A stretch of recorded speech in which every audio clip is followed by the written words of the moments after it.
Since the passing of director Rob Reiner, many people have been focusing on his tragic death. And yes, it's a horrible way to go. But rather than reveling in the macabre, I'd like to celebrate his life and his life's work. He was a talented creative and a kind, compassionate man, says everyone who ever met him, no matter what side of the political aisle they were on. Rob Reiner was a brave soul who embodied all of the high vibe qualities I elevate on this channel. His legendary films can teach us so much about excellent storytelling and about being human. And that's because his films have a key ingredient that is lacking in much of today's content: heart. Because of algorithms, entertainment has become glossier and less intellectually and emotionally engaging. Get to the punchline fast or risk a swipe right. Deliver spectacle or it's thumbs down. Once upon a time, however, stories were allowed to breathe. Characters were given time to arc, and we were all better off because of it.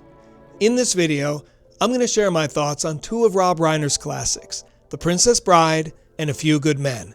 I'm going to reveal the high vibe takeaways from each one. Plus, I'll show you why Rob Reiner's work is the perfect antidote to AI slop. So if you're ready to take a nice stroll down memory lane, hit the like and subscribe, and let's dive in. Let's start with what might be Rob Reiner's most quoted film, The Princess Bride. This was 1987, right after Stand By Me had proven he could do more than comedy. The studio looked at his pitch, a fairy tale framed by a grandfather reading to his sick grandson, and basically told him he was crazy. A story within a story? A romance that takes itself seriously? Hold it. What is this? Is this a kissing book? In the age of cynicism and action blockbusters, nobody thought audiences would show up for something like that. Inconceivable! But Rob Reiner knew that sincerity, when done right, cuts deeper than any special effect. The Princess Bride works because every ridiculous element, the rodents of unusual size, the six-fingered man, even the brute squad, gets treated with complete seriousness by the people living inside the story. Wesley doesn't say "as you wish" with a smirk. He means it, every time. That phrase becomes his entire vocabulary of love. And we believe it because Cary Elwes plays it straight, the way someone actually in love would. The torture scene in the Pit of Despair should be absurd. Count Rugen has this medieval contraption that literally sucks away years of your life, and Wesley's being drained to death while Buttercup unknowingly prepares to marry the villain. But watch how Reiner directs the sequence. The camera stays close on Wesley's face. We see genuine agony. The movie never forgets that behind the fairy tale structure, these are supposed to be real people experiencing real pain. That trust in emotional truth becomes even more important when Wesley, dressed as the Dread Pirate Roberts, reunites with Buttercup. For years she believed that the pirate killed Wesley and now accuses him of murder. He responds with, "Life is pain, Highness. Anyone who says differently is selling something." That line lands because it comes from someone who's lived through something, not from a screenwriter who's trying to be clever. What strikes me now watching those scenes is how much Reiner committed to the idea that love requires you to be defenseless. Wesley spends half of the movie mostly dead. His great rescue plan depends entirely on other people helping him sit upright. The climactic confrontation with Prince Humperdinck works not because Wesley has regained his strength, he hasn't, but because Humperdinck is such a coward that even a bluff from a paralyzed man sends him running. Buttercup choosing to die rather than marry without love isn't presented as melodrama. The film treats her choice as legitimate, understandable, and really the only option for someone who knows what real love feels like. Reiner wraps all of this inside a framing device that could have undermined everything. A sick kid who doesn't want to hear a story about people kissing. When's it get good? A grandfather who keeps getting interrupted. Wait, just wait. But the frame actually deepens the story because it mirrors what the movie is doing to us. We come in skeptical, maybe a little embarrassed to be watching something called The Princess Bride. And gradually the story wins us over, the same way it wins over the grandson. I'm not left-handed either. By the end, when the boy asks his grandfather if he'll come back tomorrow to read it all over again, we understand that what we've witnessed isn't just entertainment. Stories like this contain something worth protecting, a belief that authentic feeling matters so much more than looking cool. Look who knows so much, huh? You couldn't make The Princess Bride today, at least not the way Rob Reiner made it. Studios would demand the grandfather be a hologram, or that Wesley gains superpowers from the torture machine. The sincerity would get cut with jokes that let the audience know we're all too smart to really still believe in true love.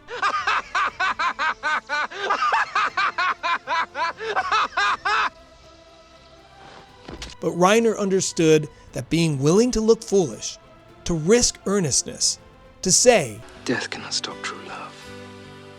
All it can do is delay it for a while. without any safety net of irony, that vulnerability is exactly what makes this story work. And that's the lesson that AI can never learn. An algorithm can study story structure and generate plot points, sure, but it can never risk genuine feeling because it has no feelings. Reiner put his whole heart into this fairy tale and trusted that audiences would meet him there. His creation has endured 40 years and counting because of that trust. Since the invention of the kiss, there have been 5 kisses that were rated the most passionate, the most pure. This one left them all behind.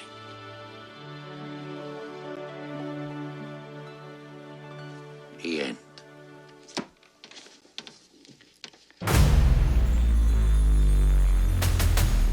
A Few Good Men arrived in 1992, and by this point, Rob Reiner had proven he could handle romance, comedy, and coming-of-age drama.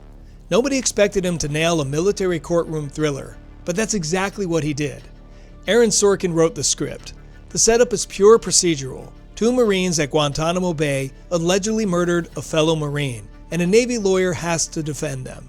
But Reiner saw past the genre mechanics to something deeper. This was a film about what happens when institutional power protects itself at the expense of individual lives, and whether anyone has the guts to actually call them out for it. Tom Cruise plays Daniel Coffey, a Navy lawyer who's made a career out of plea bargaining.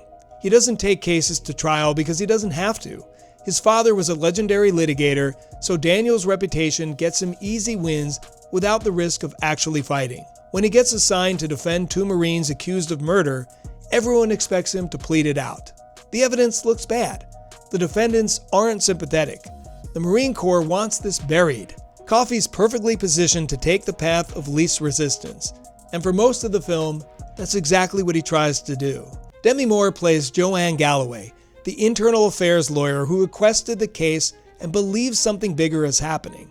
She thinks the 2 Marines were following orders, that they were told to perform a code red, an unofficial punishment on a weaker Marine who couldn't keep up. If that's true, then the real murderer is whoever gave the order, someone higher up the chain of command. Coffey thinks she's naive. He's not interested in conspiracy theories or taking on the military establishment. He just wants to get his clients the best deal possible and move on.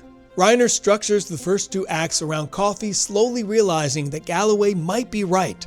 Small inconsistencies in the official story. Witnesses who seem coached. A commanding officer, Colonel Jessup, played by Jack Nicholson, who radiates the kind of absolute certainty that comes from never being questioned. Are these really the questions that I was called here to answer? Phone calls and footlockers? Please tell me that you have something more, Lieutenant. When Coffey and Galloway fly down to interview him, Nicholson delivers this monologue about how he provides a service that people need but don't want to think about. He stands on a wall, guards the country from threats they can't imagine, makes hard decisions so they can sleep safely at night. It's a seductive argument. Maybe the system works because people like Jessup are willing to do what others won't. But there's a moment in that meeting where you see Jessup's mask slip. He's too controlled, too rehearsed. He enjoys his power too much. Coffey starts to understand that Galloway's right. This isn't about 2 Marines making a mistake. This is about a commanding officer who ordered a punishment that went too far, and now he's letting 2 young men take the fall for his decision. That realization forces Coffey to make a choice. He can stick with the plea bargain, save his clients from the worst outcome, keep his own career safe. Or he can go to trial and try to prove what actually happened, knowing that taking on a decorated colonel means risking everything. The trial scenes build slowly. Reiner doesn't rush to the famous confrontation. We watch Coffee methodically work through witnesses, trying to establish that the two Marines were following orders, that the code red came from above. Each witness gives him a little more, but never enough. The turning point comes when Coffee realizes that the only way to prove what happened is to get Colonel Jessup on the stand and break him. This is where Rob Reiner's direction becomes crucial. The night before the final day of trial, we see Coffee alone in his apartment, pacing, trying to work out how to crack Jessup. He's terrified because he's about to walk into a courtroom and accuse a powerful man of murder in front of military judges who respect that power. The courtroom confrontation is one continuous scene, and Reiner shoots it mostly in close-ups. Cruz and Nicholson facing each other, Coffee pushing, Jessup deflecting. The strategy is simple but brutal. Coffee tries to catch Jessup in small lies about procedure and protocol, building up to the central question: did you order the code red? Jessup stays calm at first, almost amused, but Coffee won't let it go. He keeps pressing, keeps questioning, and you can see Nicholson's Jessup getting angrier because he's not used to anyone challenging his authority. Then comes the famous line. Lieutenant Kendrick ordered the code red, didn't he? Because that's what you told Lieutenant Kendrick to do. Object! And when it went bad, you cut these guys loose! Your Honor, you had markers inside a phony transport! Your Honor, you doctored the logbook! Damn it, Captain! You coerced the doctor! Consider yourself in contempt! Colonel Jessup, did you order the code red? Except the line only works because of everything leading up to it. Jessup explodes because Coffee's exposed the fundamental lie that military power depends on. Jessup believes he's above the law because he provides security. He thinks the rules don't apply to him because he's willing to make hard choices in dangerous places. When Coffee forces him to say it out loud. You want answers? I think I'm entitled. You want answers? I want the truth! You can't handle the truth! Did you order the code red? I did the job. Did you order the code red? You're goddamn right I did! Jessup's not confessing out of guilt. He's confessing out of pride. He genuinely believes he did the right thing, and his contempt for Coffee and the legal system is complete. Reiner keeps the camera on Nicholson during the arrest. Jessup looks genuinely confused that consequences are happening to him. He protected the country. How dare anyone judge his methods? That confusion is more chilling than anger could ever be because it shows how completely Jessup believes his own righteousness. The system created him, elevated him, gave him unchecked power, and then acted shocked when he used it exactly the way he was encouraged to. But the film doesn't end with Coffee as a triumphant hero. His clients are found not guilty of murder, but guilty of conduct unbecoming a Marine. They're dismissed from the Corps. One of them is devastated because he followed orders the way he was trained to, and now he's being punished for it. The system protected itself by sacrificing Jessup, but it didn't actually change. Coffee won the case, but the structures that enabled Jessup's abuse remain intact. What Rob Reiner captured in this film is the cost of speaking truth to power. Not the romantic version where the hero gives one speech and everything changes, but the real version where telling the truth means risking your career, your reputation, your safety, and even if you win, the victory is partial and complicated. But that's exactly how change happens. Slowly and painfully, one uncomfortable truth at a time. We're living in the age of abundance, but somehow we're starving. The problem with AI slop is that nothing about it comes from lived experience. Therefore, most of it feels hollow. An algorithm can study friendships and produce dialogue that sounds authentic, but it has never had a friend who believed in its potential when no one else did. And when you consume that kind of content daily, something inside you shifts. You start to feel like nothing matters. Your attention span shrinks, not because you're broken, but because your brain is trying to protect you from wasting energy on material that provides no real value. The antidote for audiences isn't complicated, but it requires intention. You have to actively choose substance over convenience. When you're about to click on another video promising to change your life, pause and ask if you're actually hungry for insight, or just filling time because you're uncomfortable being alone with your thoughts. Rob Reiner's films are perfect examples of what to look for because they were made before algorithms dictated every creative choice. The Princess Bride takes its time. The whole first act is a grandfather convincing his grandson to care about the story, which means Reiner's also convincing us to care. And he trusts that if he earns our attention instead of demanding it, we'll stay. A Few Good Men spends 2 hours building to one courtroom confrontation because the emotional weight of that scene only works if we've watched Daniel Coffey struggle with the decision to fight. These films teach you how to be a better audience. They show you what it feels like when storytelling comes from someone who has something to say, rather than someone trying to game an algorithm. When you train yourself to recognize the difference, you become much harder to manipulate. For creators, the antidote to making AI slop is understanding why you're making something in the first place. Is it to get clicks, or is it to move people? The second part of the antidote is being willing to risk looking foolish.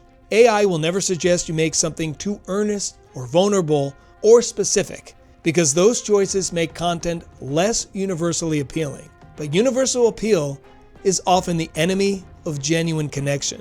The third piece is trusting your audience. Reiner gave us long scenes, slow builds, moments that required patience, and audiences responded by showing up for decades.